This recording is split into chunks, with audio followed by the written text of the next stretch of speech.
share the screen. Right, good. I can see your screen now, clearly. And can you see the right screen? Right, yeah. In Sydney, and then NCIG. Yep. Yeah. Okay. I think it's gonna work. Great. Yeah, that's the main thing, really. That works And fine. are you seeing this buttons of Zoom at the top? Yes, recording. It's recording already. Yeah. Yeah, I am going to put on the, let me see, by registering, yep. Yeah, so maybe I can just to speak, right, yeah. Okay, I'll just try to, our keynote, other keynote is in Bali and his connection is reasonably okay, but sometimes I need to double check him. So if you don't mind, yeah, it looks good. Sure, I will. Yep, okay. Okay, thanks. All good. And I'll stop share. That's all right.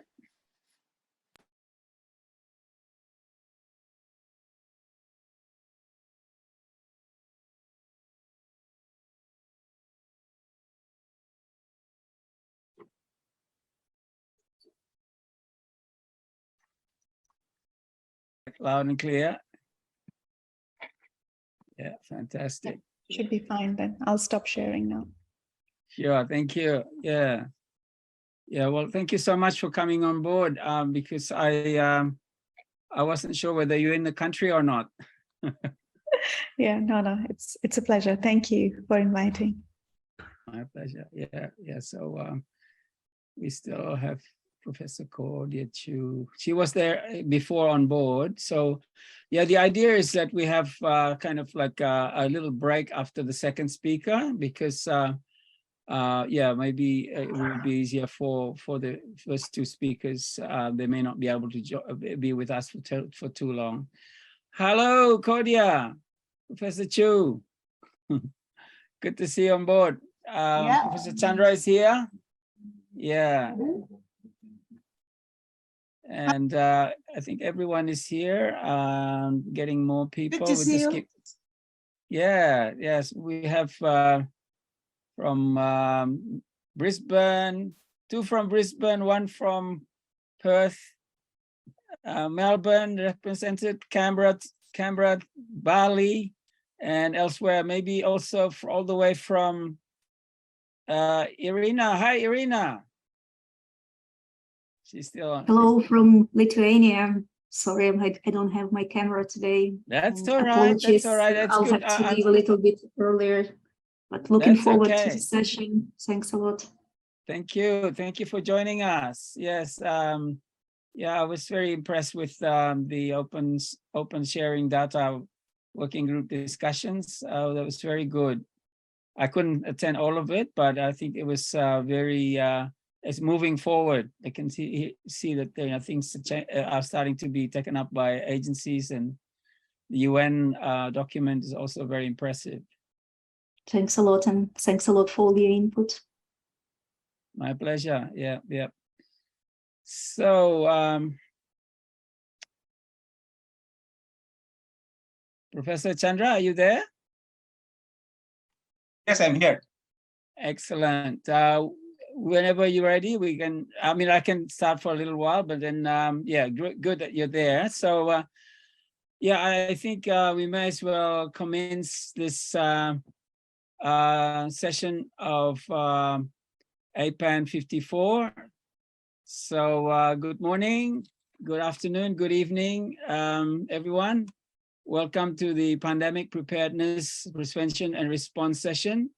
This session is coordinated by the Australia Biocommons and the eResearch Southeast Asia, and also co-promoted by the COVID-19 Genomics Global Training. So I hope you're well wherever you are, and really excited to see everyone is here. And my name is Idris Sulaiman, and I'm Outreach Coordinator at the eResearch Southeast Asia, who will be moderating for the first half of this session, which will be focusing on policy. And then after that, we will be covering a number of technical topics. So yes, I really appreciate that we could be here all today. So thank you and welcome everyone. So yes, this is a very big topic, and notwithstanding the devastation that's been caused by this pandemic and the impact on people's lives and livelihood, many people feel that they're reluctant to discuss this issue and rather like to forget the experiences in the pandemic. However, we've had a lot of experts who have been warning us of the threat that would be COVID-19 way before this happened, with global health threats like the severe acute respiratory syndrome, SARS, MERS, Ebola, and Zika. But now we are 2.5, 3 years on. The pandemic is not yet over, but the perceived health threats are less. But little do most people know that it's killing still more than 10,000 people every day. In fact, the latest one is about 14,000, and it's already cost quite a number of lives, like possibly around 6.5 million if the official statistics are to be believed. And over 600 million people have been affected. So yes, the experts are all warning us again that while the pandemic is no longer perceived as a health threat, major changes are needed in the way we protect ourselves against them. They warn that as the deadly outbreak fades from memory, complacency can take over, and then we'll end up in a kind of a cycle of panic and neglect. So I'll just go over quickly some of the big names that I thought worthwhile mentioning in terms of advice. We have Dr. Dennis Carroll from Global Virome, who's known as the man who saw the pandemic coming. This is going back a decade ago. Who said that we have to turn the unknown into the known and develop a comprehensive database of viruses and detect and track down the planet's unknown and emerging viral threats. Environmentalist Professor David Suzuki, Dr. Vandana Shiva, and many others have said that this virus is a wake-up call and that problematic new forms of variants could crop up. So this is not new. However, we've heard from also the Director General of WHO, Dr. Tedros Ghebreyesus, who stated that the world remained unprepared for large-scale health emergencies. A lack of equity and a lack of sharing profoundly hampered the global COVID response. Only by working together in solidarity can we bring this pandemic under control and drive a truly sustainable recovery. So it's with interest that he requested the former president of Liberia, His Excellency Ellen Johnson Sirleaf, and the former New Zealand Prime Minister, the retired Honorable Helen Clark, to form a panel of independent experts. And out of this the study came out a report which is very profound. I found that this report is a very detailed and comprehensive and probably needs more airing. But it has a simple message for change to world leaders, that no more pandemic should really be tolerated. If we fail to take this goal seriously, we'll condemn the world to successive catastrophes. In this report entitled COVID-19, Make It the Last Pandemic, contain many excellent recommendations that have become the basis of important discussions on the new age of global health, multilateralism, partnerships, and equity to achieve the simple but elusive goal of health for all. So this recent conference that Professor Tjandra has attended in Bali is one of the outcomes of the deliberations, which is called the G820 Health Working Group Conference. It's just concluded yesterday. It was held from Monday in Bali. The aim was apparently to accelerate an equitable global health system by strengthening global research and manufacturing hubs, especially in developing economies. Now, so we are very, very excited to have Professor Tjandra Yoga Aditama as our first keynote speaker, not only because he's been at this conference and is actually joining us directly from Bali to give us an update, but also that he's got a very detailed, a very impressive background, and that he has been previously director of the World Health Office in Southeast Asia, and then also that he has been a long time public figure in not only in Indonesia but in the region. But he held early on from his position as professor of pulmonology and respiratory medicine in the Faculty of Medicine in the University of Indonesia. And he currently is also director of the postgraduate school at the eRSEA University, Jakarta. He's also a member of the COVAX Independent Allocation of Vaccine Group, as well as an expert team member of the Medical Advisory Council to the President of the Republic of Indonesia. It so happens that Professor Tjandra has an association with Australia, and that is that he's an adjunct professor at the Center for the Environment and Population Health at the Griffith University in Brisbane. So without further ado, I really, again, very honored to have Professor Tjandra with us today. So please, Professor Tjandra, the floor is yours. So thank you, Idris. So if I may share my screen. Please. Sorry, I mean, looks like in this hotel the network is not so good, so I will not use the video. Is my screen can be seen well? And yes, thank you. Yeah, okay. Yes, So the key messages. Yes, thank you for the opportunity. I just begin with what Idris just mentioned. As we all know, the Independent Panel for Pandemic Preparedness and Response held by WHO, saying that it's painfully aware that the world was not prepared. Just to give an illustration, I was a member of review team of pandemic S1N1 on 2011, and during that time, our team was also making a declaration that the world is ill prepared. So after 10 years, the world was ill prepared. Now the world was not prepared. So it looks like it's 10 years time. Globally, we do not learn quite good for preparing for pandemic. So that's why the Independent Panel for Pandemic Preparedness said there should be a global reset. We cannot do business as usual, and there should be a global reset.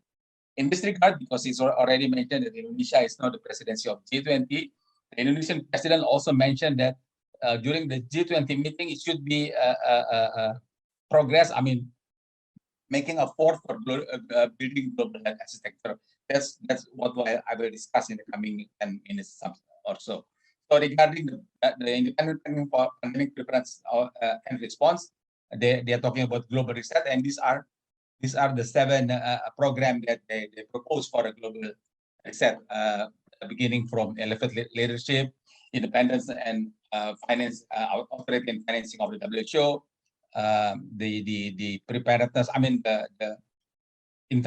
we have to invest into the preparedness, not only the response, the importance of international surveillance system, pre-negotiated platform for tools and supplies. As we remember, during the Delta variant, there are vaccine deficiency, there are ventilator deficiency, there are hospital deficiency. So it should be pre-negotiated platform for tools and supply. And of course, we can say above all, the international finance is really important. So the independents talking about the raise of new international financing, and the country level, they mentioned about it should be a highest level national coordination of pandemic preparedness and response in the country. So these are the several recommendations of the independent panel that was established by WHO. As already mentioned, I will talk basically mostly on the G20, what is happening in the G20 this year on health aspect, in line with the Indonesian president talking about the global strengthen the global architecture. Basically, the G20 meeting on health in Indonesia comprised of two groups. I can say two groups.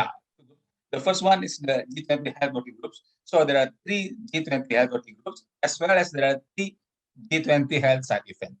So those are all of the activities of the Indonesian G20 health aspect. Besides these two, there are also health minister meeting. The first health minister meeting was already done, I think, 2 months ago in the city of Jakarta, and the next G20 health minister meeting will be held in Bali.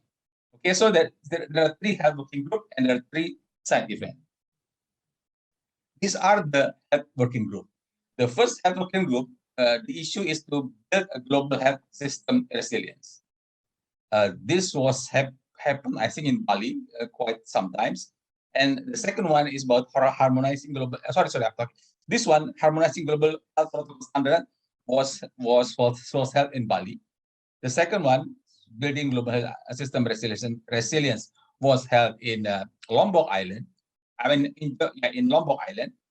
And this one, the expanding global manufacturing and research hub, just happening a few days ago here in Bali as well. So there are 3 priority issues covered by the health working group. If we just want to see one by one at a glance, so for the building global health system resilience, the expected outcome and deliverables are: the first one is to ensure the finance. Basically, this is in this health working group, main discussion is about the FIF, Financial Intermediary Fund. As you already know, this already quite established. Several countries already contribute to this fund, so this fund will be managed by the World Bank, and then it will be available for the preparedness for the coming pandemic. Beside the FIF, Financial Intermediary Fund, this is already there. At least the first step is already there. There are also identification options for mobilizing essential medical countermeasure and resource mobilization mechanism, as well as talking about the data sharing. Of course, using the G8. The G8 representative attending this mission, the one in Lombok. So this is about priority issue number 1, even though this is the second health working group in terms of time. And this is just my article in Indonesian language talking the importance of digitalization, whole genome sequencing for TB. So the other priority issue is about talking about harmonizing the global health protocol standard. The expected outcome basically is this one: digital certification for mutual recognition protocol. This is already discussed during the meeting, and now already kind of piloting in some countries, I think including G20 countries as well as the APEC countries, and as well as ASEAN. So by this universal verification for digital COVID certificate, hopefully it will help, transportation people from place to one place to the other, and it will expand not only about COVID but also on other diseases as well in the future. So this is regarding the priority issue number 2, and the priority issue number 3, which is discussed just 2 or 3 days ago, is talking about the expanding global manufacturing and research hub for PPR, pandemic prevention and preparedness and response.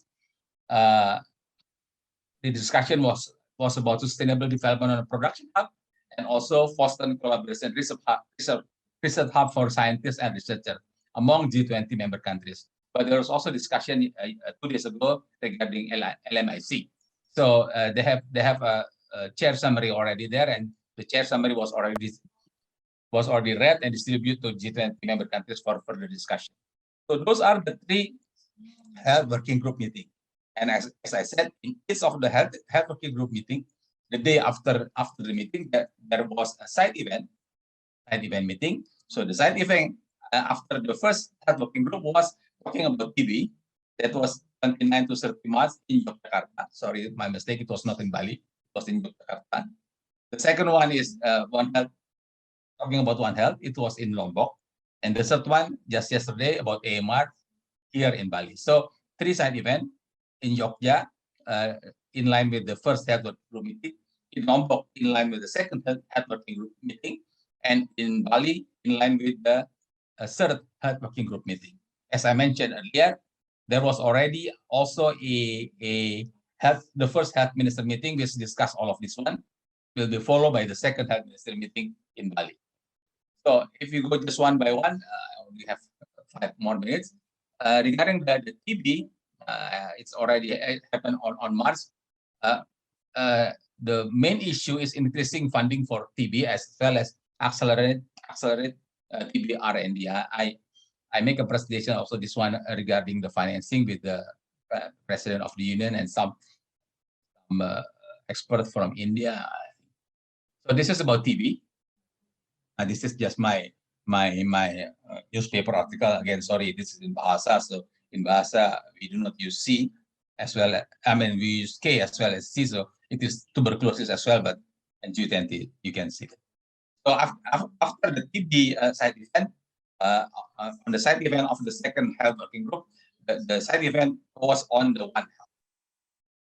So basically, there are issue on making a recommendation identified from countries' best practices, lesson learned, and gap analysis meeting. So a set of self-assessment questionnaire was established, was distributed, and quite number of G20 countries making suggestion to that self-assessment questionnaire. So now there are second set of self-assessment questionnaire, the simplified version.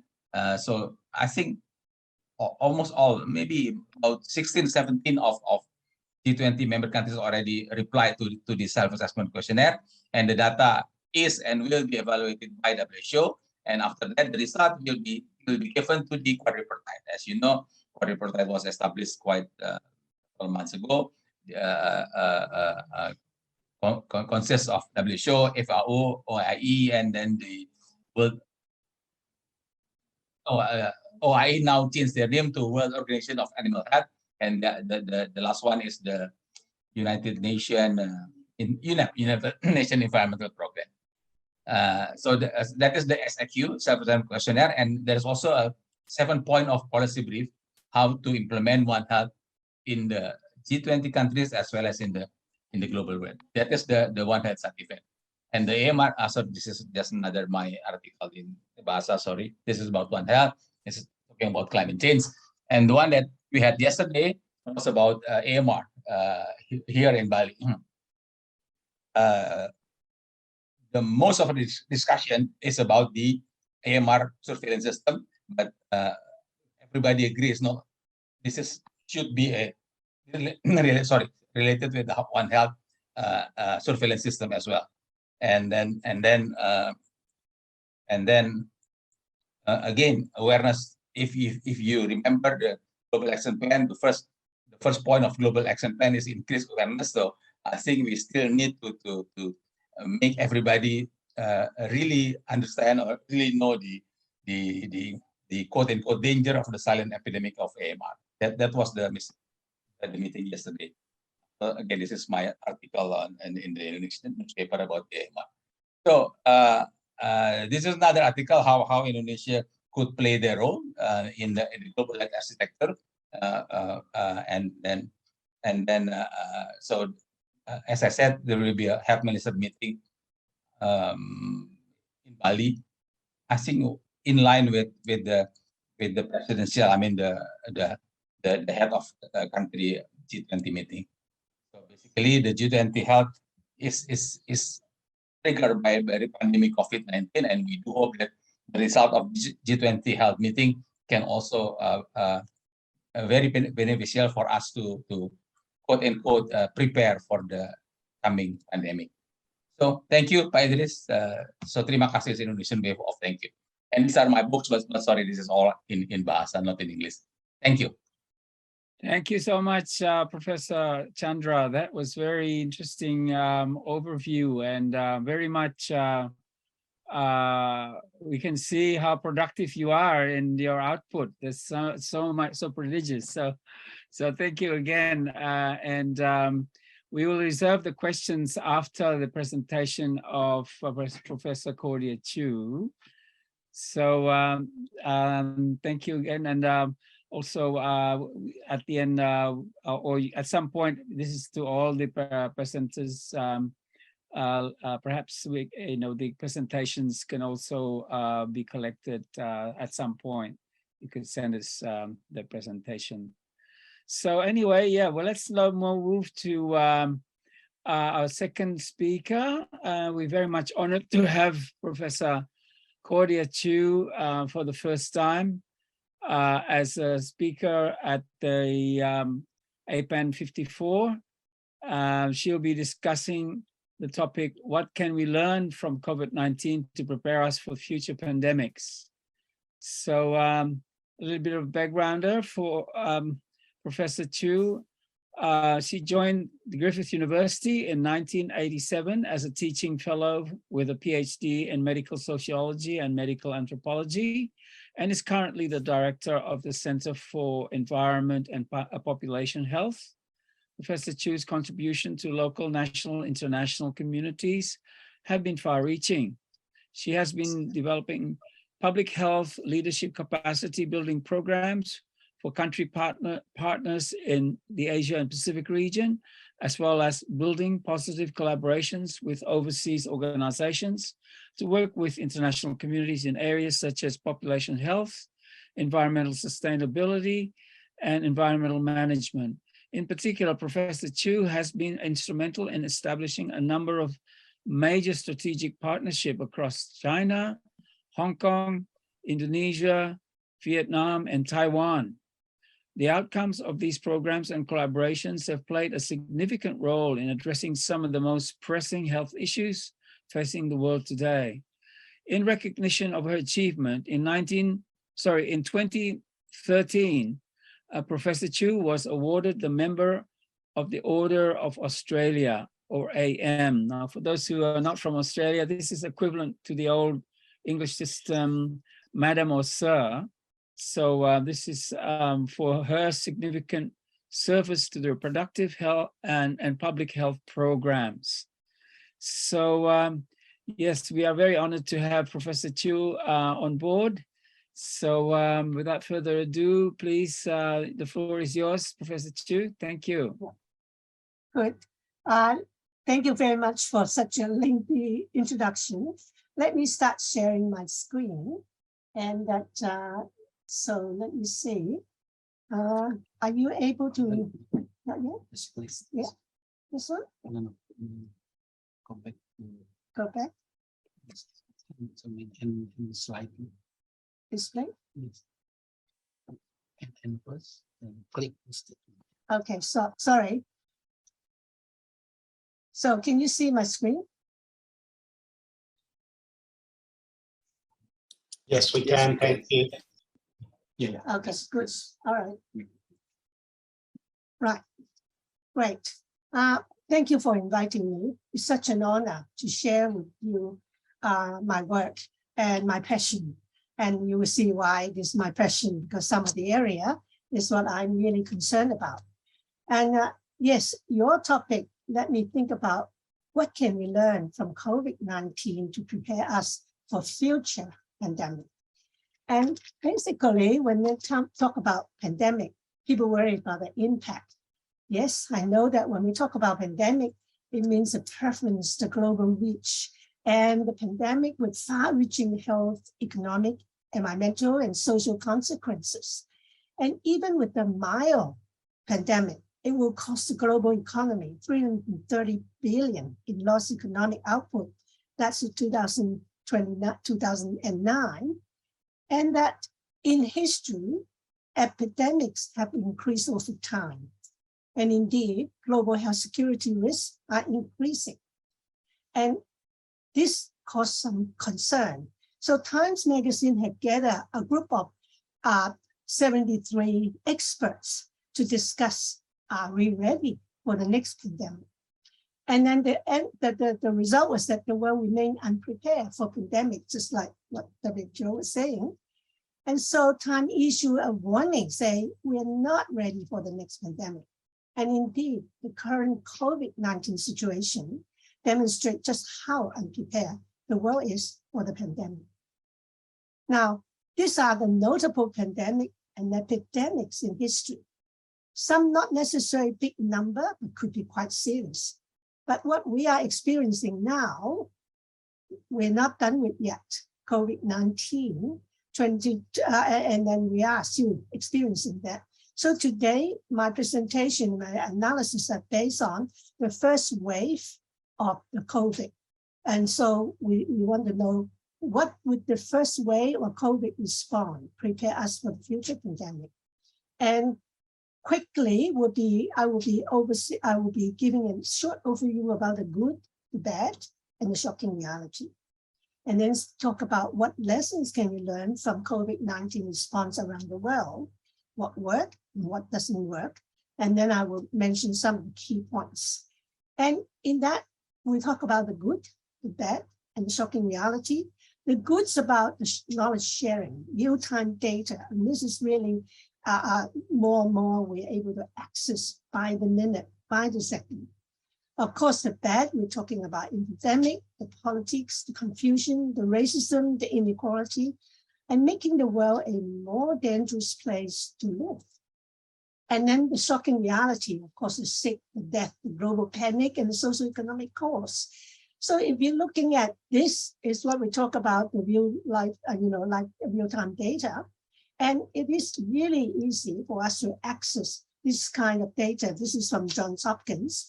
And then by the minute, as I say, but also we have all kinds of database we can access to. And that the sharing of information, knowledge, and real-time data, we can learn so much about the modeling, the flattening of the curve. And so I think that most of people can enrich by this sharing. However, when the WHO talk about we must act now to help countries prepare for that possibility of a pandemic, this is early on, right? This is the time for facts, not fear. This is time for science, not rumors. This is time for solidarity, not stigma. But what have we witnessed? Well, countries ill-prepared for the pandemic. Health system cannot cope. Lack of basic equipment and supply. We don't even, some don't even have enough masks, PPE, ventilator, and so on. And then we witness social unrest, fear, panic buying, hoarding, misinformation, confusion, rumors, and the infodemic. And certainly society is more divided, increased division, racial discrimination, scapegoating, violent behavior, talking with the last two, scapegoating, violent behavior. You can see that the Asian student get beaten up in London, and then that hoarding is in Australia, and then poor leadership sometimes add misinformation and confusion. This is even more shocking if you only realize that these two kids, they are 2-year-old and 6-year-old, were stabbed by someone who think the Asian or the Chinese because they look Asian, and to bring the virus up. So violence against Asian American has across the US during the corona pandemic. And of course, these are very colorful, but these are not good color. That world is at risk. And that by June 13, 2021, and 188 countries are affected with this COVID-19. And then the global death. Now, the reality today, let me show you this. While May 19, 2020, we're talking about this number of cases. Today, we are talking, actually yesterday, we was talking about this number. The death, we are talking about that to the 2020, but yesterday it was this figure. And then we are just experiencing second wave, third wave, and fifth wave, and who knows We don't know the ending yet. So if we are faced with that kind of situation, what lesson can we learn from the first wave, at least, and COVID response around the world? What worked and what doesn't work? Well, what good practice can we learn from the COVID-19 response around the world? These are the proven public health measures, from risk assessment to comprehensive risk management, early intervention, mitigation, preparedness, vigorous testing, fever clinic to screen the patient, use the latest IT technology that is new, contact tracing, so important, hygiene measures, physical distancing and social restriction, and risk communication as an integral part of risk management. Confirming that public health measure, proven public health measure, work in emergency crisis management. The behavioral guideline still work, from cleaning hand to using disposable tissue and so on. And those are the behavior is going to be very useful. And I think that we are now developing roadmap in such a clear manner in a lot of organization, informing people what is the step 1, step 2, step 3. It's a good practice about informing people, and this would be very good. And so what is contrasting to what we believe about the capacity or capability of health security? Well, we have a global health security index score. And on top of that, this is the US. So it's supposed to be the highest security index score, and the UK and the Canadian. And China is way down there. And Australia is way up there too. So what is the reality? What happened? Who were the ones slow to turn? US, UK, and actually Australia not doing badly, doing really quite well. So how is that contrasting to what we understand? And that is the case that in front of the whole world. The contrasting to what we believe about capacity of health security.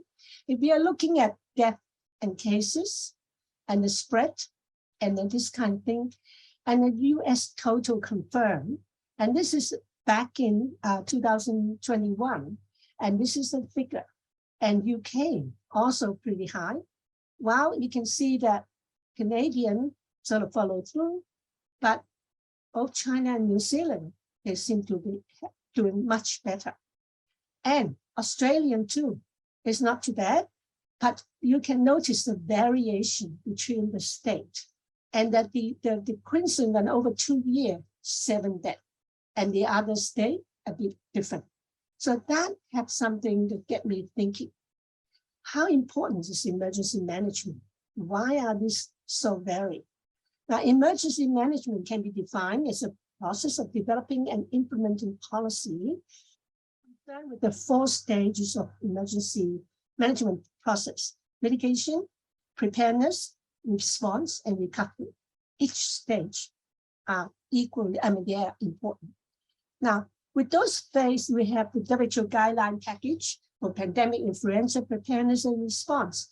What I notice is really highlight is planning and coordination and planning, really important. And that rely on communication. Those 2 elements, if you look at the rest, actually, these 2 will be driven all this. So planning and communication, but importantly, we must take a whole of society approach if we were to talk about pandemic. And we want whole of society approach coordination, and we need a good, really effective risk communication strategy in order to facilitate that, in order to communicate information about risk among stakeholders and groups. Now, so what do we need? We need a carefully designed risk communication strategy integrated with the risk management plan.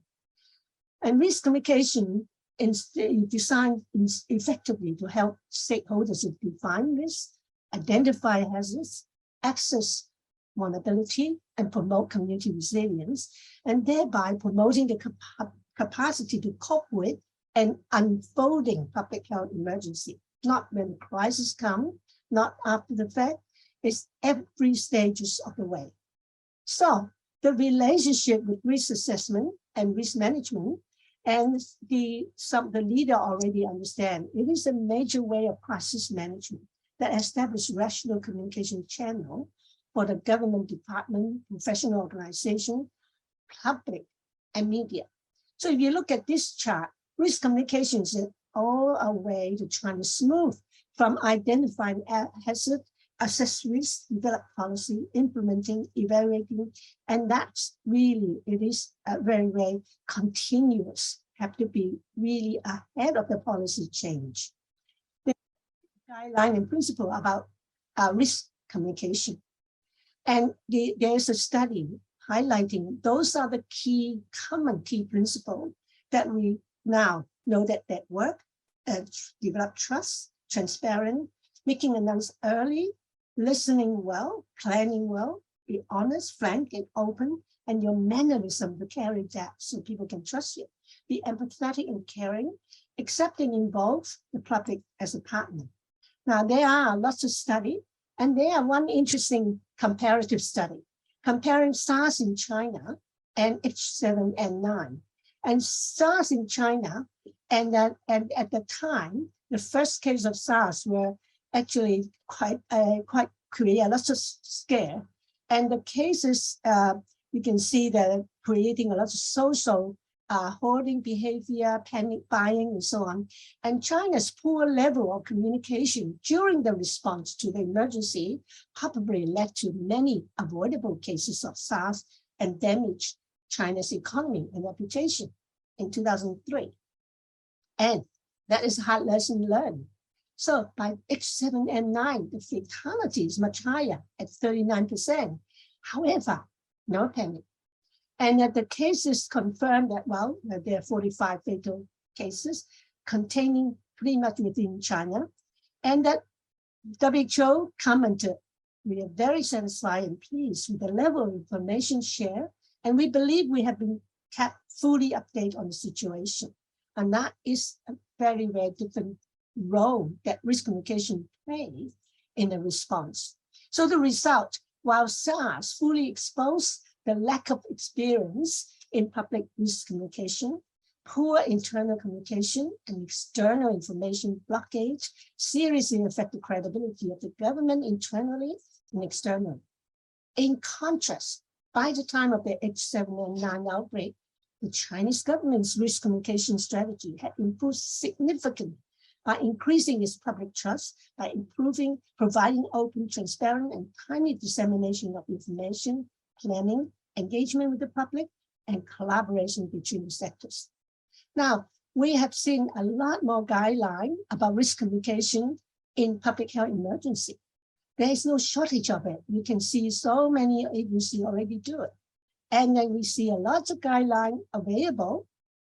However, there's little evidence that COVID-19 response have been learned from past good practices, particularly regarding the need for comprehensive risk management integrated with a risk communication strategy for pandemic response. It's not just about short ad hoc health messages. It's about fully plan and prepare. So what did we find? Another element. This time, what COVID has shown is the importance of leadership for the success of a pandemic response. And that 73 experts that I mentioned, the times gathered together to explain how to prevent another pandemic.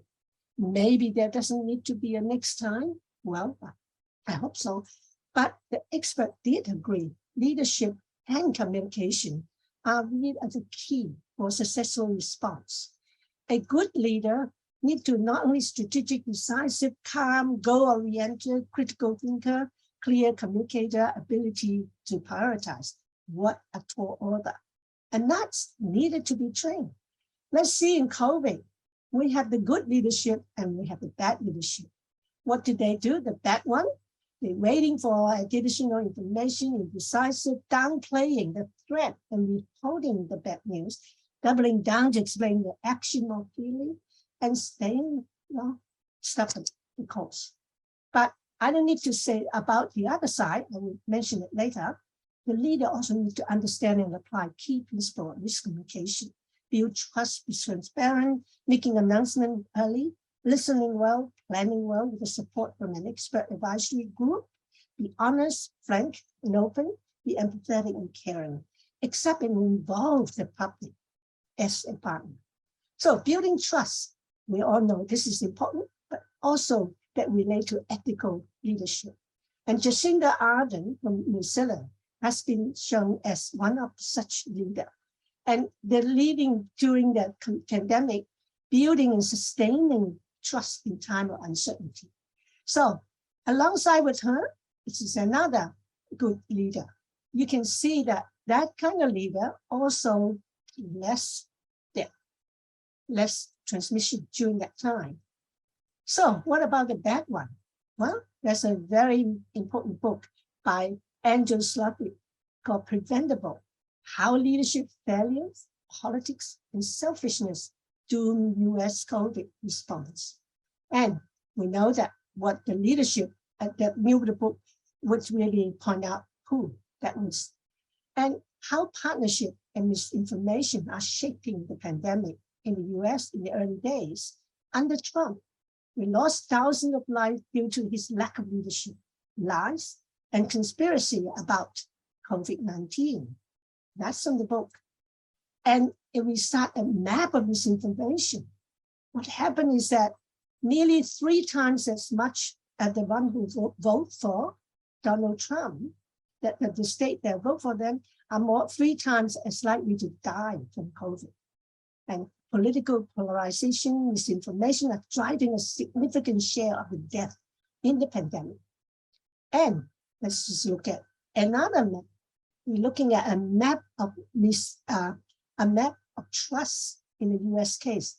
The drop in the trust of the medical profession and the reluctance in vaccination.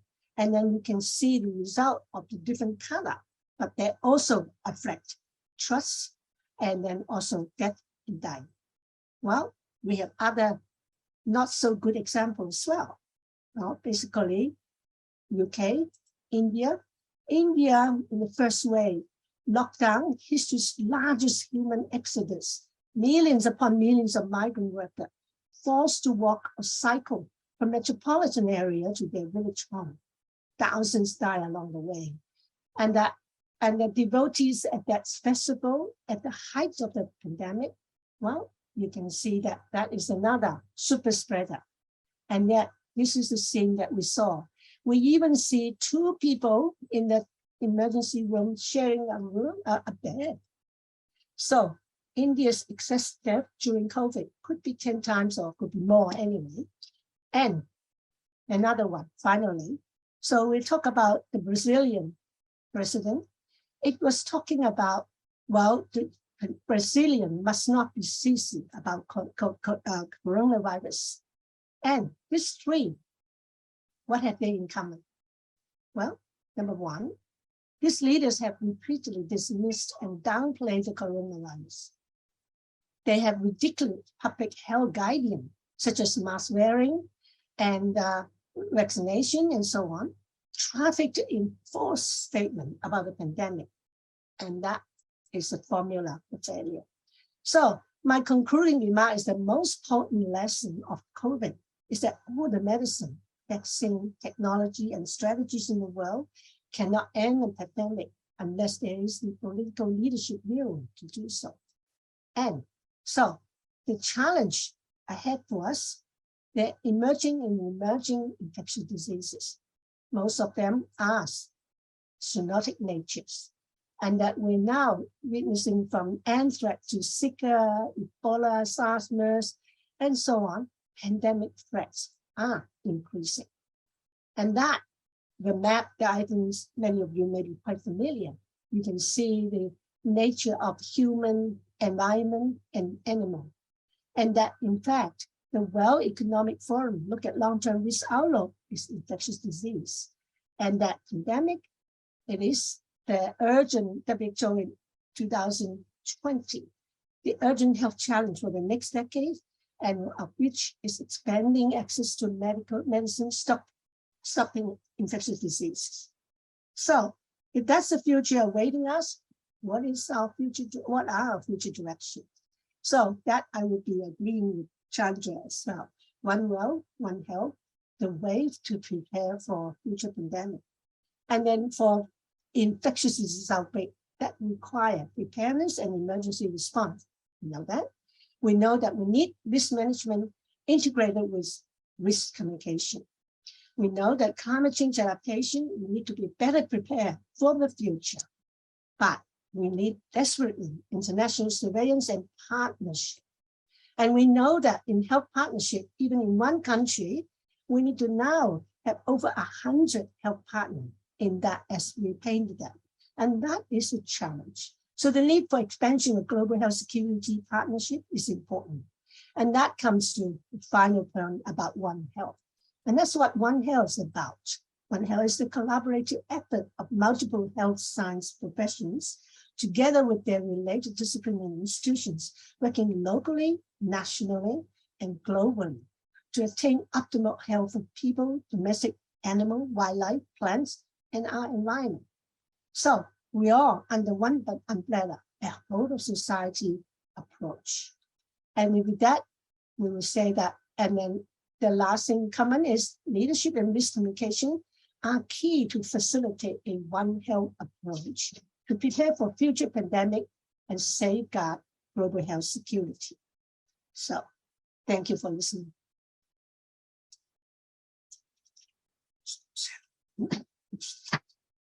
Thank you very much, Professor Chu. That's very, very comprehensive, and I'll never sort of cease to amaze me how many sides and aspects of the pandemic that can be brought out. But you have brought out a lot of novel information which I haven't come across before. Not that I'm in the field, but it is I think a very all the points that you bring out is been echoed also by some of the recommendations from that report from the independent panel. However, yeah, I'd just like to open this discussion to the floor. If there's any questions, you can either just talk straight into the mic,